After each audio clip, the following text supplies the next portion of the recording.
I'm 28 now, but this all started 7 years ago, back when I thought I had it all figured out, back when I thought my family was rock solid. I grew up in the suburbs of Chicago, upper middle class. Dad was a big shot financial advisor at one of those downtown firms. Mom worked part-time as a realtor, but mostly focused on what she liked to call maintaining the family image. Translation: she was in every PTA church group, community board, anything that made us look good. Our Christmas cards could have been magazine ads. I was their golden boy. Straight A's without really trying. Played sports, polite to adults. I wasn't a saint or anything, sneaked a few beers. Hit a few wild parties, but nothing that would tarnish the perfect family image Mom loved so much. Then came Lily. I was 10 when my parents adopted her.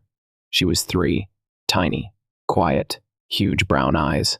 Mom had always wanted a daughter, and when they brought Lily home, it was like everything shifted. Suddenly, everything was about her. Lily's first this, Lily's first that. I'll admit it, I was jealous. I acted like a jerk sometimes. Normal sibling stuff, looking back. But back then it felt like I was being replaced. Over time, though, we settled into what I thought was a pretty normal brother-sister relationship. We'd bicker, sure, but I looked out for her too. I remember one time when she was in 2nd grade, and this kid kept pushing her around at recess. I was in 9th grade, already taller than most adults. I walked her to school and had a little chat with the kid. After that, no one messed with her again. I even showed her how to throw a punch, not because I wanted her fighting, but so she'd know how to defend herself if she ever had to. By the time I hit my senior year of college, things were going really well. I was captain of our Division II baseball team, had a 3.85 GPA in business with a minor in finance, and a solid group of friends. I'd been lifting since high school and was in the best shape of my life, benching 315, squatting 455, deadlifting 495, V taper. Abs all year. Not trying to brag, just painting the picture. I dated a few girls here and there. Nothing serious. I was focused on my future. Dad had connections. And I was lined up for a management training program at a top investment firm after graduation. My plan was pretty textbook, graduate strong, maybe play ball for a couple years, then settle into a finance career, get married, have kids, the American dream. Lily was 15 by then, a sophomore in high school. Full-on theater kid. Every week it seemed she was in a new play or audition. Dramatic about everything, but hey, that's teenagers. We were in different worlds at that point. But when I came home for holidays or breaks, we'd catch up, grab dinner. Seemed normal to me. Looking back now, there were red flags. The way she'd get weirdly jealous when Mom and Dad praised my achievements. How she'd make comments like everything comes easy for you. Or the strange, obviously made up stories she'd tell about school. I brushed it off, teenager stuff. Right. Then came that October day. I'll never forget it. It was a Tuesday. We'd just wrapped a brutal baseball practice after losing to our biggest rivals. I was dead tired, legs like jelly, shoulder sore, but in that good way where you know you pushed yourself. I showered, threw on jeans and a hoodie, and checked my phone as I walked to my truck. 37 missed calls, 54 texts. Messages like, "You sick bastard, how could you? You're dead to us." All from family, friends of the family. My stomach dropped. I thought someone had died. Grandma, Grandpa. I called Dad immediately. "What the hell is going on?" I asked, his voice ice cold, a voice I'd never heard from him.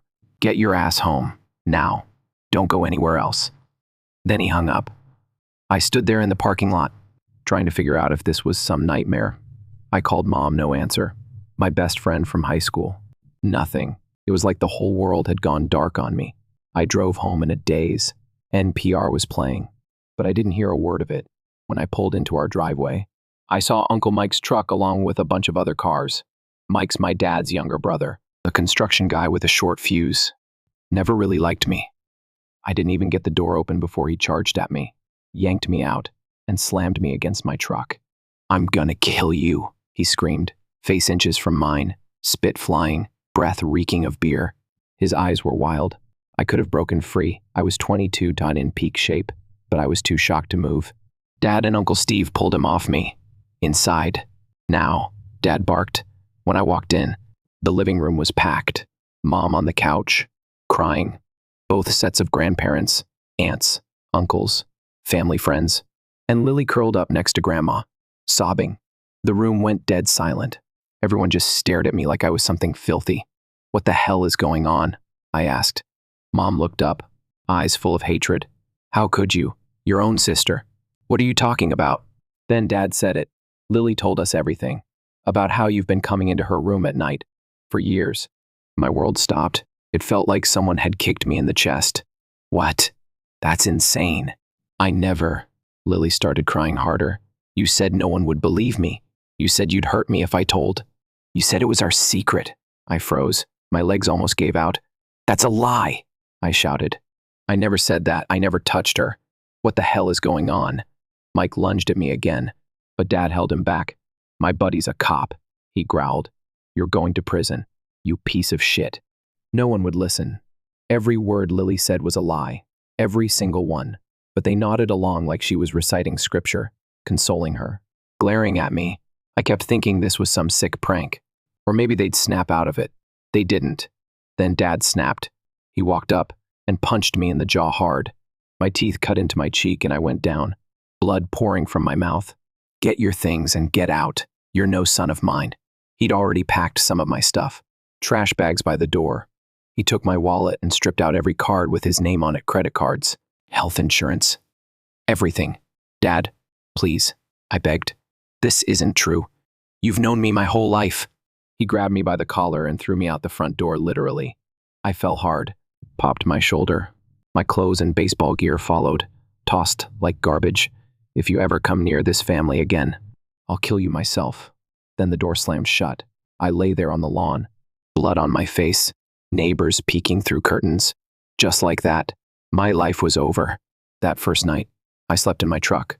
I parked at the baseball field, behind the gym where no one would notice me. I couldn't sleep.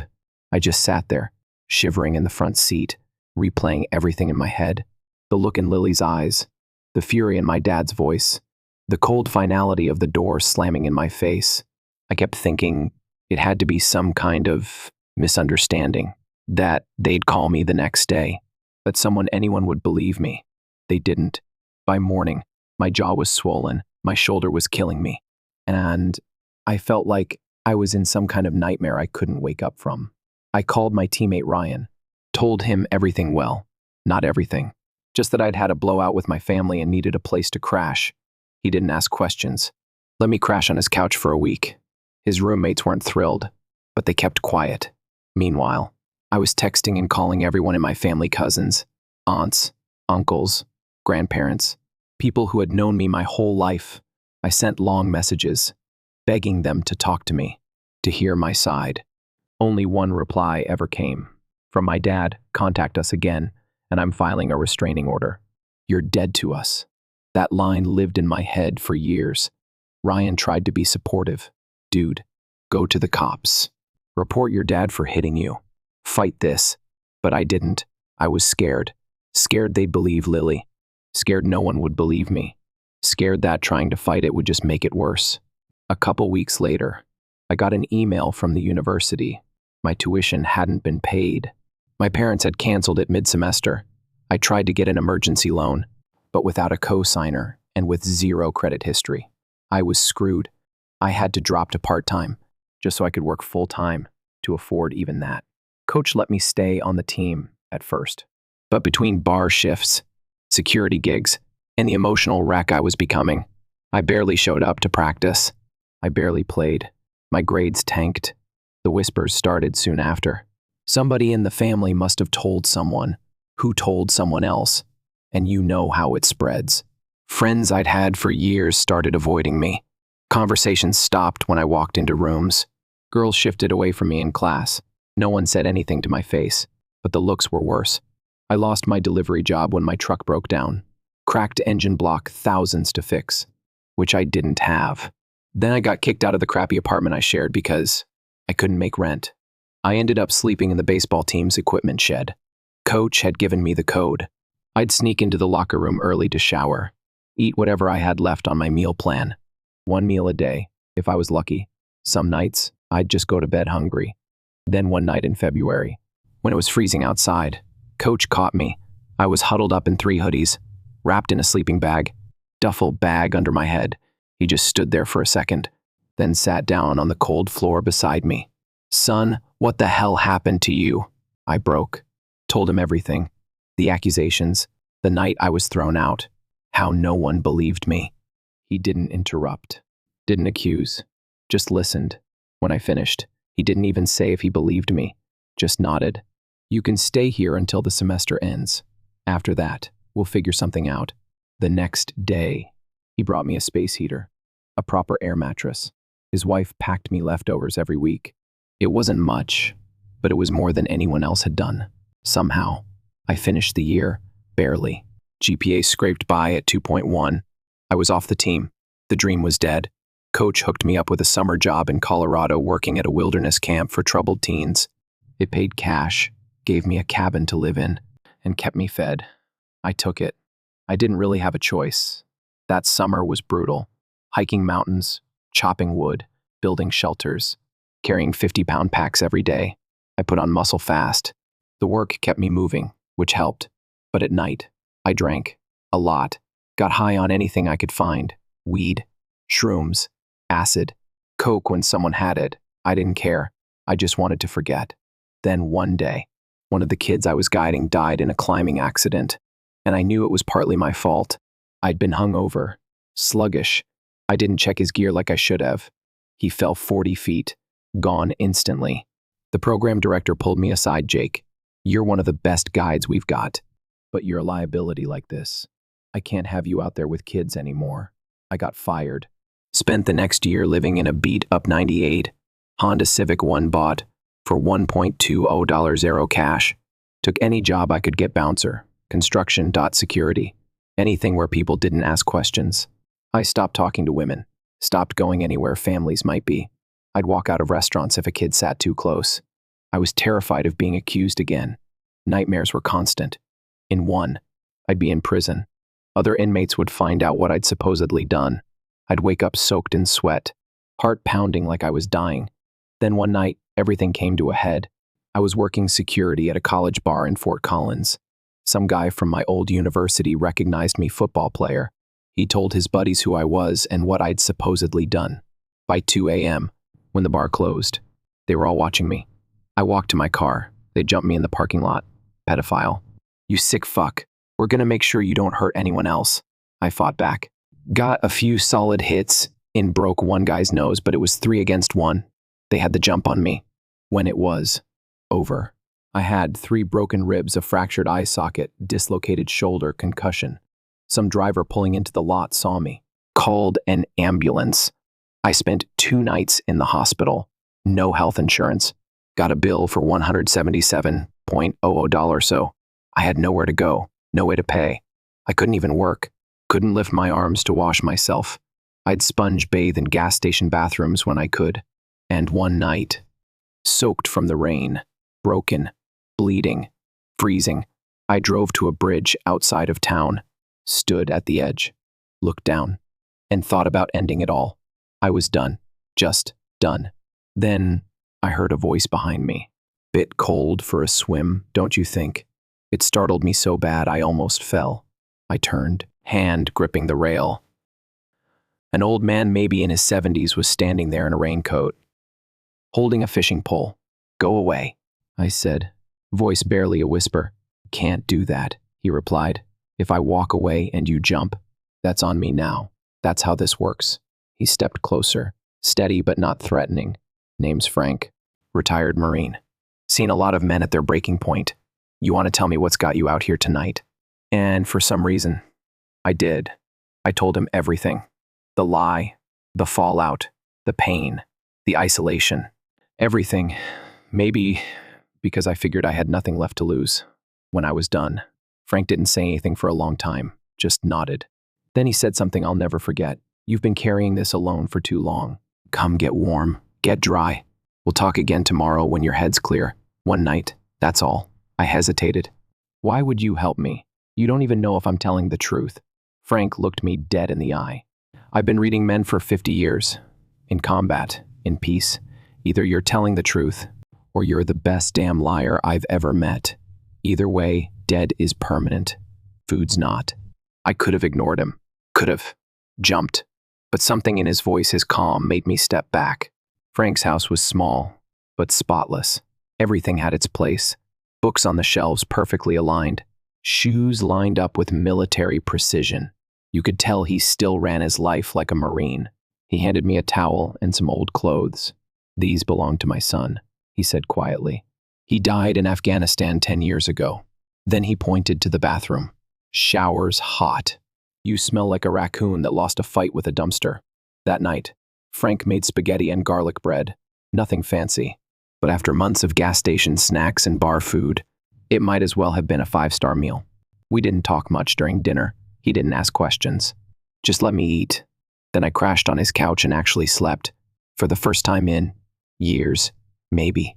No nightmares. No cold sweats. Just silence. The next morning, Frank made eggs, bacon, and coffee so strong it could wake the dead.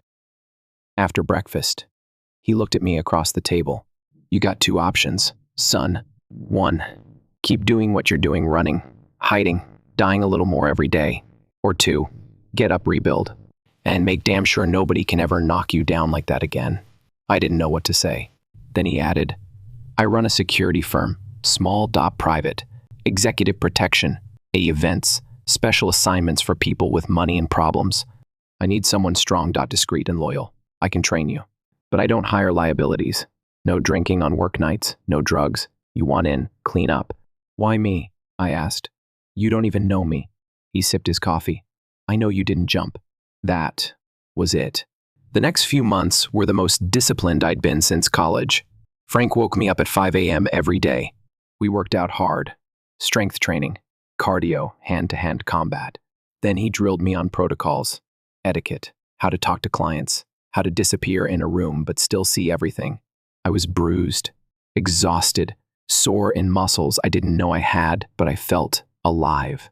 He paid me fairly, taught me about finance and investing, opened a bank account for me, made me get a haircut, decent clothes, and professional headshots. I was rebuilding from the ground up. He also made me go to therapy. "Your head's messed up, son," he said one day after catching me flinching when a woman brushed past me in a grocery store. "And that's not weakness. That's trauma." His therapist was a Vietnam vet named Carl. Gruff guy, smoked like a chimney, didn't sugarcoat anything.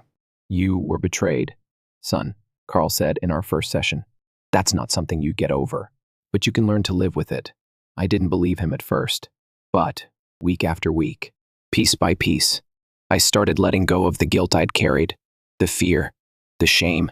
I started to understand that what happened wasn't my fault and that it didn't define me. After 6 months, I had enough saved to rent a small apartment, clean, safe, mine. I also enrolled in night classes at the local community college, business management and security certifications. Frank encouraged it, said I'd need those if I ever wanted to run my own team. A year into working with Frank, he sent me on a solo job providing security at his niece's art gallery opening downtown. It sounded simple enough. I didn't know then that he was setting me up. Not for failure, for something better. Her name was Sophie. Frank had described her as smart as a whip does, not take shit from anyone. That was an understatement. She was tall, sharp, with intense green eyes, and a kind of effortless presence. Her hair was dark and cut asymmetrically, somehow both messy and perfect. Not magazine cover, pretty more like she walked out of a dream you didn't know you had. We didn't hit it off right away. She thought I was just the muscle. I thought she was kind of an art snob. During the event, I overheard her explaining some abstract piece to a couple. They walked away, unimpressed. She rolled her eyes and muttered, "Not everyone gets it."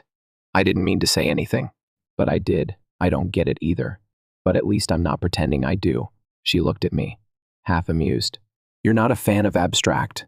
Let's just say I'm more of a straight lines kind of guy." She almost smiled. Honesty, that's rare. The rest of the night, I caught her glancing at me, curious, not judgmental. At the end of the event, as I was doing a final sweep, she walked over. "Uncle Frank says, you're more than just a bodyguard. Your uncle talks too much." She laughed, really laughed. Actually, he barely talks at all, which is why people listen when he does. She handed me her card. I have a security issue at my condo. Maybe you could give me a consultation. It was an excuse, but I took it. That consultation turned into dinner. Dinner turned into movie nights. Movie nights turned into weekends. Sophie wasn't like anyone I'd ever known. She was sharp, creative, and intense, passionate about her work, political, opinionated, but open to real conversation. She challenged me in the best ways. We avoided talking about the past. I told her my parents had died in a car crash, that I was an only child. She didn't push. Frank did. That girl's falling for you, he said one day while we were organizing a VIP protection detail. You're falling for her. She deserves the truth. He was right. One night, over pasta in my tiny apartment, I told her everything. The false accusation, the exile, the homelessness, the fight, the bridge. I expected her to leave, to flinch, to wonder, even for a second, if it was true. Instead, she reached across the table and said, "Thank you for trusting me. I believe you." 3 words. I crumpled, broke down, sobbed in front of her like I hadn't cried in years, and she just held me. 2 years after we met, I proposed, dropped to one knee at the spot of our first real date, ring in hand, heart thudding. Frank walked her down the aisle. Since her dad had passed years earlier, we bought a small house in a quiet neighborhood, started talking about having kids. I finished my degree, became a partner in Frank's security firm.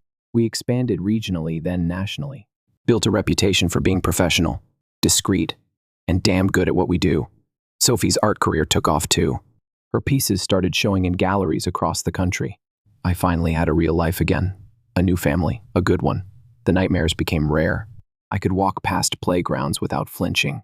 Even reconnected with a few old college friends who'd quietly reached out, having heard whispers that Lily's story might not have been true.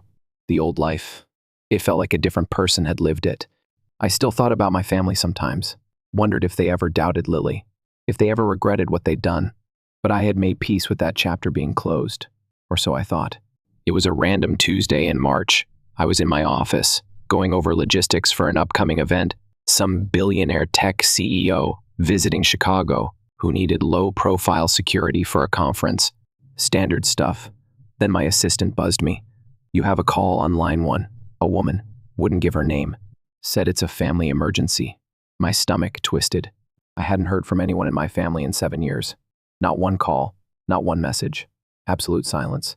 So my mind instantly went to Sophie or Frank. I picked up the phone. "This is Jake." Silence on the other end. Then a choked sob. "Jake, it's Mom." My whole body went cold. Her voice hadn't changed. It sent a jolt through me I wasn't ready for. I wanted to hang up. I wanted to scream. Instead, I stayed still, quiet. "What do you want?" I said. "Please, don't hang up. We need to talk. It's important." I kept my voice flat, cold, the way she sounded when she told me to leave. "We haven't talked in 7 years. Nothing could be that important." She broke. "Lily," she confessed. She lied. She made it all up. I don't remember what she said after that. My brain stopped processing. She lied. She lied. 7 years. 7 years of pain, rebuilding, therapy, nares. All because of a story a 15-year-old made up. I'd always known it, deep down, but hearing it, out loud. I hung up the phone, walked straight out of my office, told my assistant to cancel everything for the day, drove straight to Frank's. When I told him, he just nodded like he'd been waiting for it. "What do you want to do?" "I don't know." "Yeah, you do," he said. "You just don't know if it's the right thing." He was right. Part of me wanted to never hear from them again. They made their choice. They could live with it. But another part of me deep down needed to face them. Not for them, for me. I needed to hear it from Lily. I needed answers. I needed truth. That night, I told Sophie. She listened, then took my hand. "You need closure," she said. "But whatever you decide, whatever happens, I'm with you. And Jake. This doesn't change anything." She meant it. I knew she did. For 2 weeks, I ignored the calls and texts that came in like a flood. Mom, Dad, aunts, Even some cousins who'd cut me off years ago. Now they wanted to talk, to make it right. Finally, I sent a message, one text, to Mom, coffee shop on Main, Sunday 2 p.m. Just you, Dad, and Lily. One chance, public place. I'll have people with me. Sunday came. Frank insisted on coming. Sophie too. We got there early and sat in the corner, where I could see every exit. Old habits. Sophie held my hand tight. Her fingers were cold. Or maybe mine were. At exactly 2 p.m., they walked in. Mom looked older. Her once perfect hair now mostly gray, her face hollowed out by stress. Dad looked smaller, not physically, but like someone had turned down the brightness in him. The man who once commanded rooms now wore khakis and a wrinkled button-down. And Lily. Lily looked like a stranger. No makeup, hair in a loose ponytail. Her eyes didn't meet mine. Mom spotted me first. Tears welled up. She moved toward me, arms open for a hug. I stepped back, shifted so Sophie was slightly between us. Sit. No one spoke for what felt like minutes. Then Dad cleared his throat.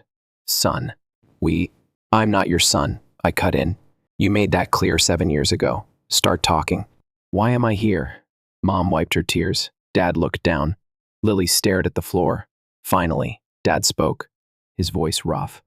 3 months ago, Lily called a family meeting. She told us she lied. I turned to her. Look at me. Slowly, her eyes met mine. Red, swollen, guilt written all over her face. Why? My voice didn't even sound like my own. She took a deep, shaky breath. I was jealous. You were perfect.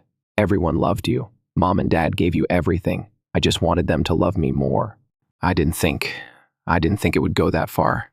So you accused me of one of the worst things imaginable, I said, my voice rising. You told them I touched you, that I hurt you, that I threatened you. You let me get thrown out. You watched me suffer for 7 years. She broke, tears streaming, sobbing now. I didn't know how to take it back.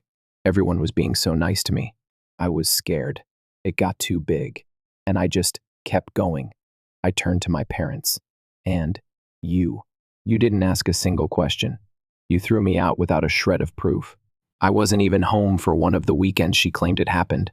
I was at a tournament in Denver. There were pictures all over social media. Did you even check? Dad went pale. Mom looked like she couldn't breathe.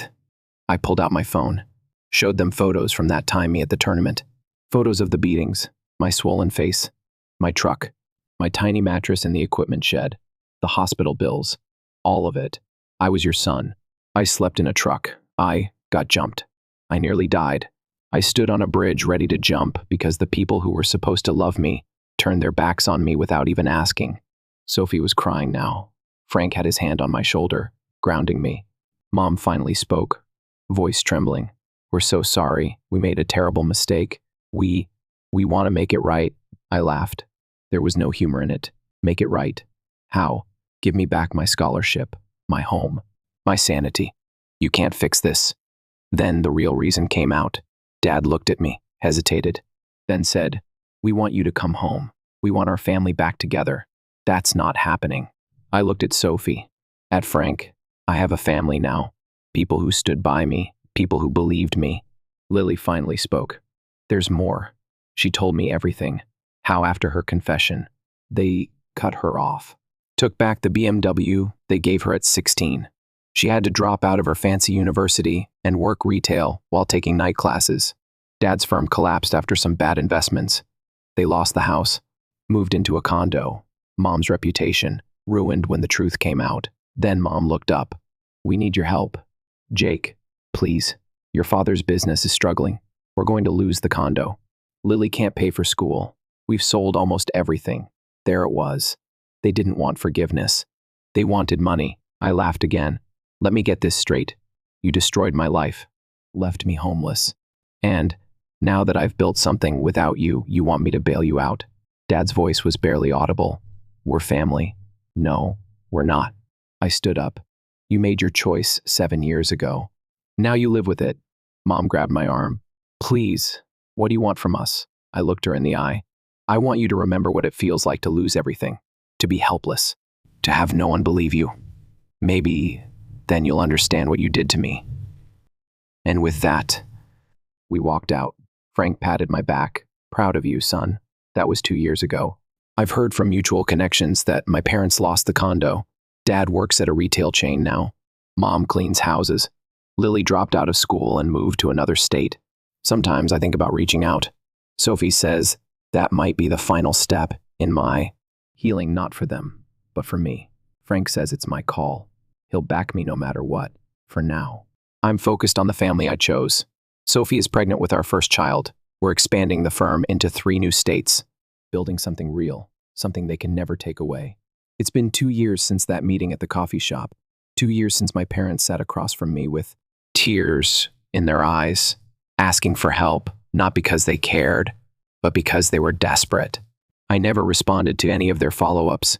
They called, texted, debt sent, letters, even, apologies, begging, blaming their ignorance, telling me they were victims of Lily's lie too, but I didn't answer because they weren't victims. They were adults. They made their choice. They could have asked me what happened. They could have looked at the timeline, done the bare minimum, but instead, they threw me out like trash. And when it all came crashing down around them, when they lost their house, their money, their status, only then did they remember they had a son. No, you don't get to show up when the storm is over and ask for shelter. I built my life from the ashes.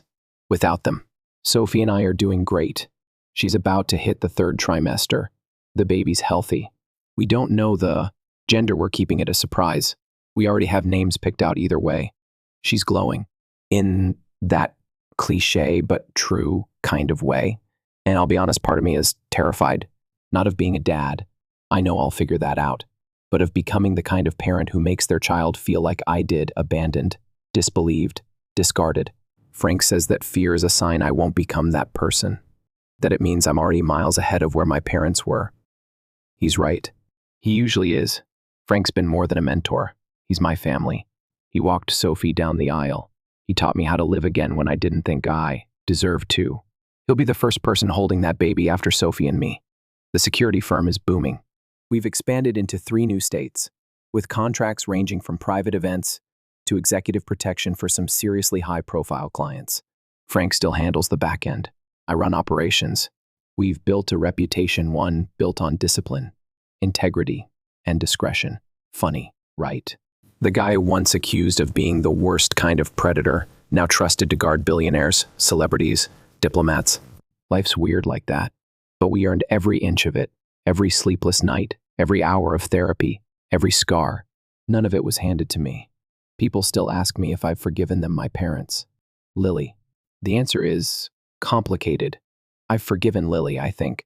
She was a kid, a selfish, attention-starved, manipulative kid, but a kid. And she eventually told the truth. It came way too late, but she told it. That matters. Do I trust her? No, but I don't hate her. I haven't forgiven my parents. They were supposed to protect both of us. Instead, they picked a side with 0 evidence and ruined my life. Not just by believing a lie, but by never questioning it. They saw their son bleeding on the front lawn and slammed the door. They let me rot for 7 years. Forgiveness might come someday, but it's not today. People also ask if I'm going to press charges for the false accusation, for the assault, for being thrown out and financially cut off. I looked into it, but the statute of limitations passed, and honestly, I don't want to spend any more energy trying to get revenge. They've already lost. They lost their reputation, their money, their comfort, their daughter, their son. They'll never meet their grandchild. They'll never babysit, never be part of birthdays or holidays or weekend visits. And that's not out of cruelty, it's out of protection. Because I will never let my child grow up around people who throw away family when it's inconvenient, who believe the worst without even asking questions. If they want to be part of our lives someday, it'll come with strict conditions therapy, accountability, honesty, not just tears. I still have nightmares, less frequent, but they still come. Sometimes I'm back on that bridge. Sometimes I'm in a courtroom, unable to speak. Sometimes I'm in prison, screaming that I'm innocent while no one listens. But those dreams fade faster now. I wake up with Sophie beside me, her hand on my chest, our child growing inside her. That's my reality now. A life I built. A family I chose. A legacy no one can take away from me. To everyone reading this, who's been falsely accused or betrayed by people who were supposed to love you, you are not alone. You are not broken. You are not what they say you are. Keep going. Build your life anyway. Live in a way that makes their lies irrelevant. And one day, like me, you'll look around and realize they didn't destroy you. They just gave you the chance to become someone stronger.